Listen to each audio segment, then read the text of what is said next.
les Sadducéens, qui disent qu'il n'y a point de résurrection, vinrent auprès de Jésus et lui firent cette question. Maître, Moïse dit, si quelqu'un meurt sans enfant, son frère épousera sa veuve et suscitera une prospérité à son frère. Or, il y avait parmi nous 7 frères. Le premier se maria et mourut. Et comme il n'avait pas d'enfant, il laissa sa femme à son frère. Il en fut de même du second, puis du troisième jusqu'au 7e. Après tous, la femme mourut aussi. À la résurrection, duquel des 7 sera-t-elle donc la femme? Car tous l'ont eu. Jésus leur répondit, vous êtes dans l'erreur parce que vous ne comprenez ni les Écritures, ni la puissance de Dieu. Car à la résurrection, les hommes ne prendront point de femmes, ni les femmes de Marie, mais ils seront comme les anges de Dieu dans le ciel. Amen. Amen. Tu as vu que Amen. le Seigneur, il s'est trouvé avec les pharisiens sur la question du mariage au ciel. Tu vois, c'était vraiment ça la question. Il voulait savoir, est-ce que quand nous serons au ciel, est-ce que le mari vont se marier, est-ce que les femmes auront des époux? Maintenant, Jésus va le dire clairement. Il dit, Jésus leur répondit, vous êtes dans l'erreur parce que vous ne comprenez pas ni les Écritures, ni la puissance de Dieu. Car à la résurrection, les hommes ne prendront pas de femmes, ni les femmes de mari. Mais ils seront comme les anges. Tu vois? Ils seront comme les anges de Dieu dans le ciel. Maintenant, la question qu'on peut poser ici, les anges au ciel, ont-ils des sexes? Ils sont comment? Ont-ils des sexes comme nous les hommes et les femmes sur la terre? Non. Qu'est-ce que la Bible dit des anges? À ce moment-là, il va falloir aller voir dans la Bible encore pour découvrir qu'est-ce que les anges sont dans la Bible. C'est parce que moi, je fonctionne avec la Bible. Tu vois, il faut aller voir les anges sont comment dans la Bible. On va aller dans Hébreu. Hébreu. Ok. Allons-y dans la Bible, Hébreu.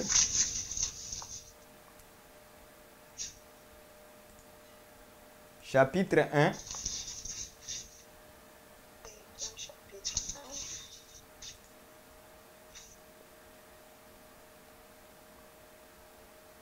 Hébreu.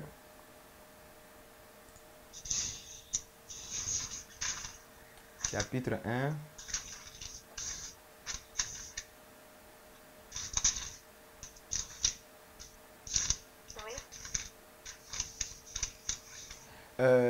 Tu vas commencer au verset 13. Amen. Tu vas commencer au verset 13 jusqu'au verset 14, s'il vous plaît. D'accord. Oui, je lis au nom de Jésus. Amen. Et auquel les anges a-t-il jamais dit, assieds-toi à ma droite, jusqu'à ce que je fasse de tes ennemis un marchepied. Ne 14. sont-ils pas tous des esprits? Mhm.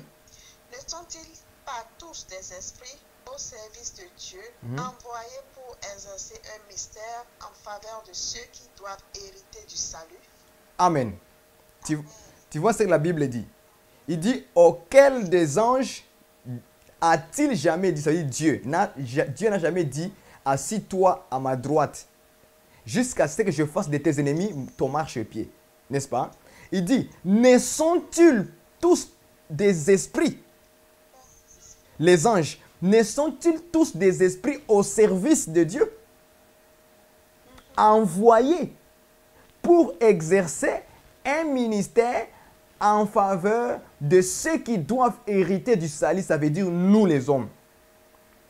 Dieu les envoie vers nous pour nous protéger, pour nous guider, pour être avec nous dans les services de Dieu.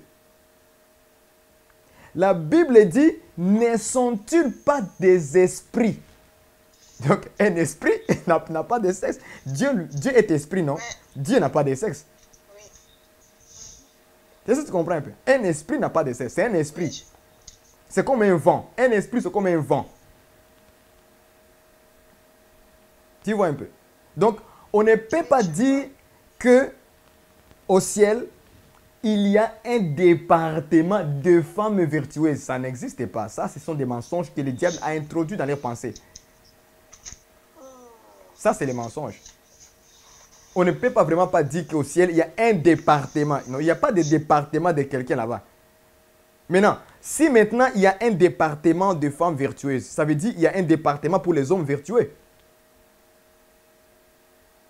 Mais ils n'ont jamais dit, est-ce qu'ils ont déjà dit qu'il y a un département pour les hommes vertueux?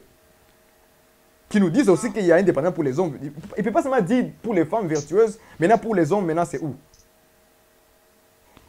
Ça n'a pas de sens. C'est là où on se pose des questions. Vraiment, ça sera vraiment un bon témoignage de venir un peu exhorter toutes les femmes qui vont dans ces genres de groupes de femmes, les femmes qui dirigent, les femmes qui enseignent, les femmes qui sont à l'autorité, les femmes qui font tout là. Hein? Je pense que même ces femmes-là, elles oublient même, comment je dirais-je, elles oublient même leur fonction dans leur maison, dans leur foyer, je pense. Mais, eh bien oui, parce que si une femme est tout le temps à la prière, et puis son mari à la maison, son mari veut manger, sa femme est dans la prière sans même lui demander, ça va créer des problèmes. Ça va créer des problèmes.